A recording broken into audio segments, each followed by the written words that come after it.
Well, Kingsley Moghalu, the former central bank deputy governor and presidential aspirant, joins us here in the studio for more discussions on his bid and other political issues. Glad to have you join us, Kingsley. Well, thank you.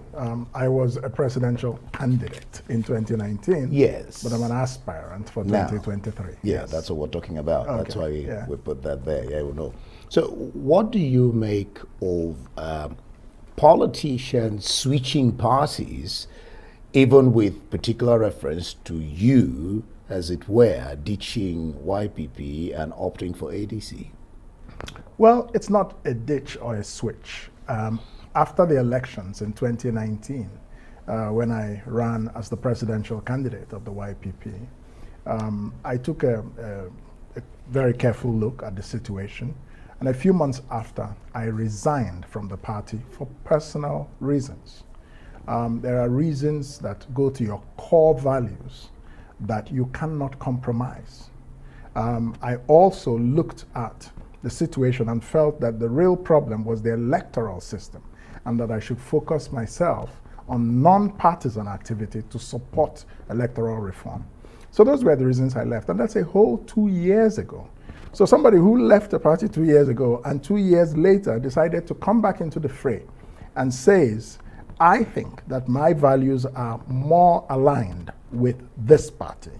And my thinking is more aligned with this party at this point in time. That's a very different thing from what you're talking about. People having breakfast in APC, lunch in PDP, and dinner in APC. That's, just moving around and, they're very different things. Okay, Yeah. which means, of course, you don't support switching of politicians, because that's reckless switching of politicians. Sometimes people have disagreements of principle and may find themselves having to leave an association. But just people moving around for personal profit, which is what we see 90% of the time, that is nonsense. All right, help us understand third force. Yes. Phrase, that's what I'm calling it. Yes. First muted by the former president, Olusegun Obasanjo. It never saw the light of day. Now it's being bandied again by you in the ADC. What's this about third force? Well, the third force is not being bandied about only by me. You find a lot of, political players who have a conscience.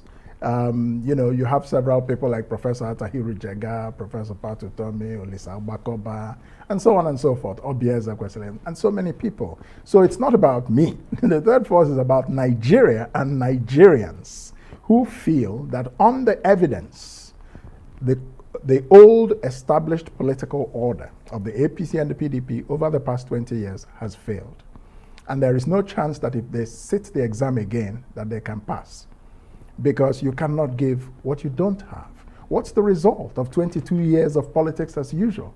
Rigged elections every cycle.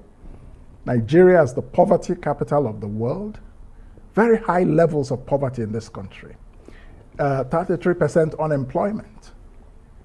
4,000 megawatts of electricity for 200 million people for more than 30 years now. Is this a report card? If your child came back from school with this sort of report card, would you accept it? Would you be happy? So it is for citizens now to say, look, there has to be another way, a third way. And that's how this whole idea of the third force and the third way came about. And some people will then tell you, this is, in America, they have a two-party system. But it's not true. If you go to the 240-year-old democracy of the United States, is not the buying and selling we call politics in Nigeria. It's a very fake comparison. Even in the United Kingdom, which has the Tories and the Labour, there's the Lib Dem, which became a third force. Tony Blair came to politics through what we came to power through what we call the third way thinking. There are all the parties. So many. In France, Macron was a third force, and he defeated the major parties to take office. So, we've said, look, a vote for the old order in 2023 is a wasted vote. Don't waste your vote. Vote for something different, new, that can be far better for our people. Help us build a better economy, secure our country far better.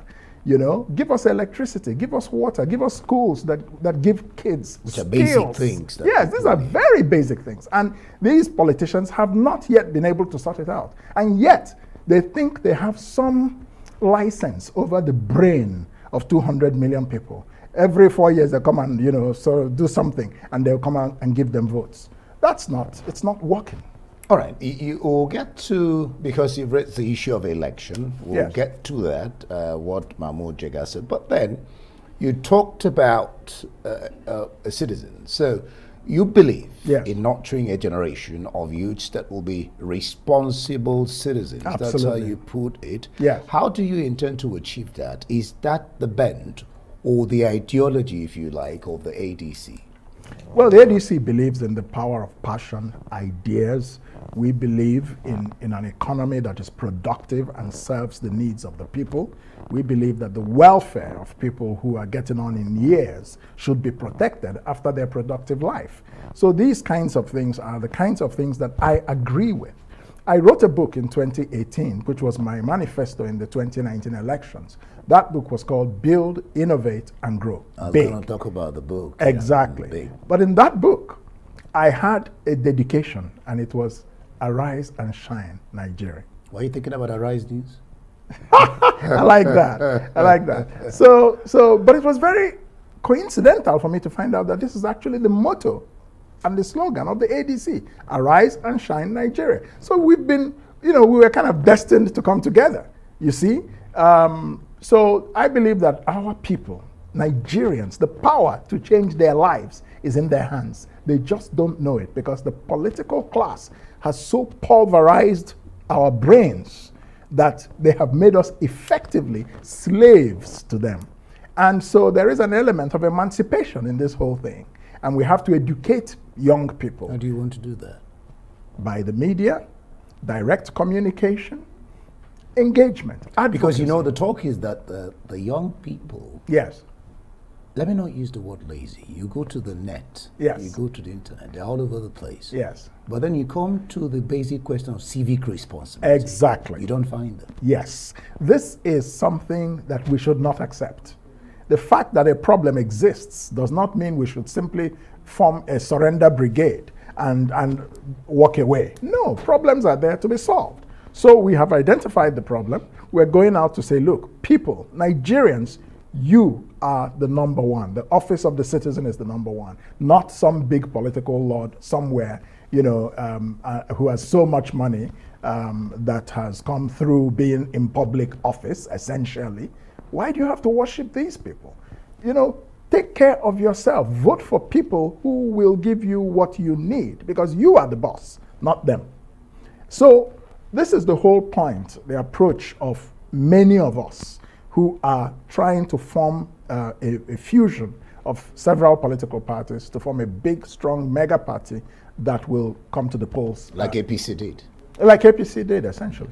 All right, well, Just not that, the motivations may be slightly differ. Slightly different. we Yeah. will find out. Well, recently the governor of Anambra State went to Asarok to see the president on this question of the threat, the muted idea of, Yes. of state of emergency. Yes.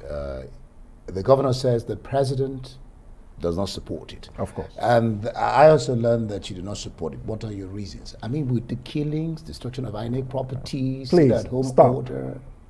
Just stop. The killings in Anambra State, what is happening in the northern part of this country every day? Hundreds of people are being killed every day by terrorists from Boko Haram, from herdsmen, And no state of so-called emergency has bandits. been No declared. state of emergency. No, is anybody talking about the state of emergency? And all of a sudden, because there's political violence in a part of the country, the southeast, and specifically in one state, some people start talking about a state of emergency. Do you know what a state of emergency means? It means the suspension of constitutional order. That's a very dangerous and irresponsible idea for anybody to be harboring in a situation such as this that can be contained if the government wants to do its job. As it is now doing, they've sent in the military, things are coming down. It's just the political frenzy. When it gets uncontrolled, then that's why the government exists. You know, But not to come and declare a state of emergency when there are far more serious disorders and killings and mass killings happening everywhere else in Nigeria, and you haven't done it. So I'm very pleased that the President, Buhari, is not thinking about that. I'm thinking along that yes, direction, at not least from what the governor told us. Yes. I have been discussing with the former, I've been discussing with the former deputy governor of the Central Bank of Nigeria, political aspirant, former presidential candidate, who will be back and we'll continue this interesting discussion. Don't go away. All right, glad to have you back. Let's take you back to the story, the Northern Elders Forum asking Nigerians to drop the idea or the thought of zoning if Nigeria must get it right by 2023. Our Rice correspondent, Chinaza Samuel, has that report. Zoning has become a recurring phenomenon in Nigerian politics, especially with the 2023 general elections in view. Advocates of zoning say it helps to ensure peace and stability in the policy, but some Nigerians are now asking if zoning will bring the much desired peace, stability and development critically needed given the state of affairs. The more we argue about which part of the country will produce the president, the more we argue about whether IPOB is an Igbo problem or a Nigerian problem, the more we argue about what to do, whether to allow some level of violence to get into the political process, the more we ignore the breaches to the democratic process, the more we increase the chances of either PDP or APC coming back. And believe me, honestly, as we all know, there's no difference between these two. If any of these two parties gets back into power, this country is finished.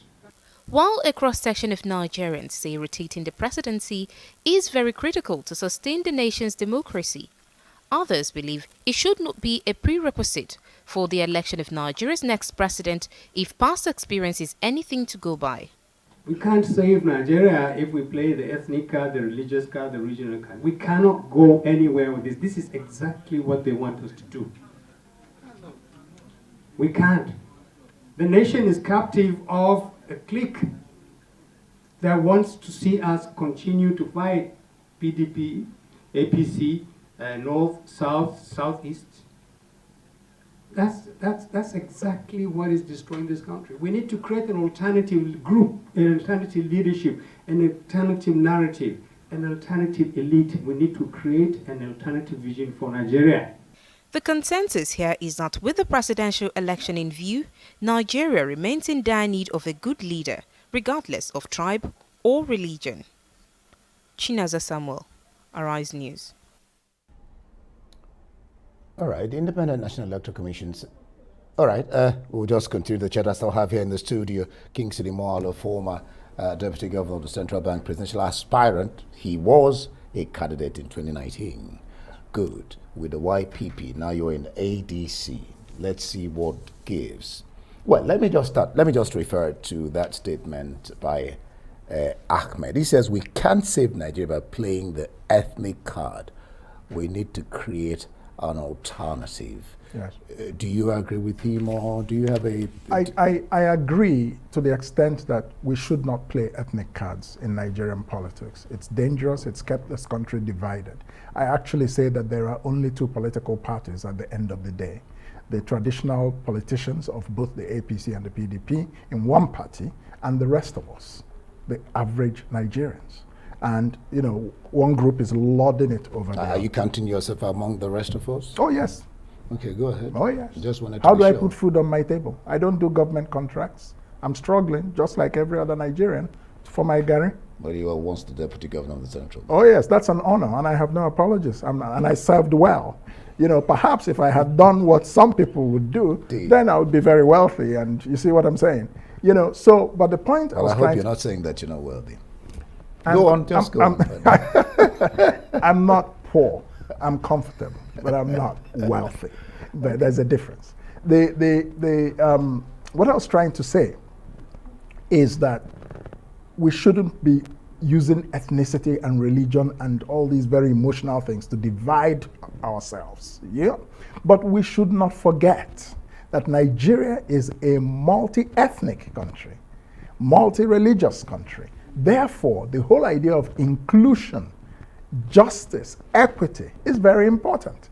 If the real problem with zoning is not so much the zoning, it is that there is no attention paid to capacity and vision and competence in the selection of leaders in this country. So we come to the bottom line, which is that we have a leadership problem. That's number one.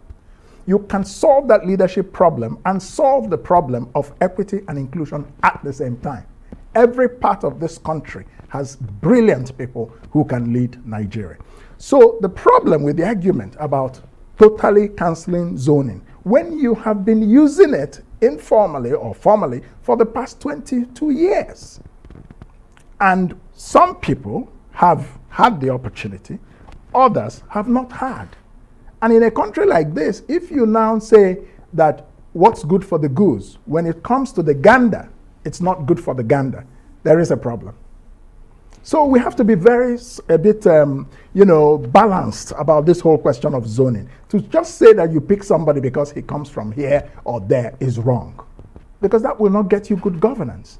But if you also say that it's zoned to A from this year, 1999 to 2007, it's zoned to B from 2007 till whenever, never mind that some accident interrupted. It's 2015, it's zoned back, and then when it comes to 2023, you say, oh, abolish it all. That is, you have to be sensitive to the feelings of inclusion or exclusion of some parts of the country. What you should be saying is, let's settle this Nigerian problem once and for all. But let's find the best person with which to settle it. After that, it's all open. All right. You're a political economist. Let's discuss your vision for the economy. You say your vision is an economy that is philosophically grounded. Yes. What's Nigeria's economic philosophy? What does that mean anyway? Good question. First of all, Nigeria has no economic philosophy. And what we mean by an economic philosophy is that there must be a guiding belief, set of beliefs. For example, the capitalist system is a philosophy. Free enterprise. Every man or woman should hustle, make their money, and enjoy it.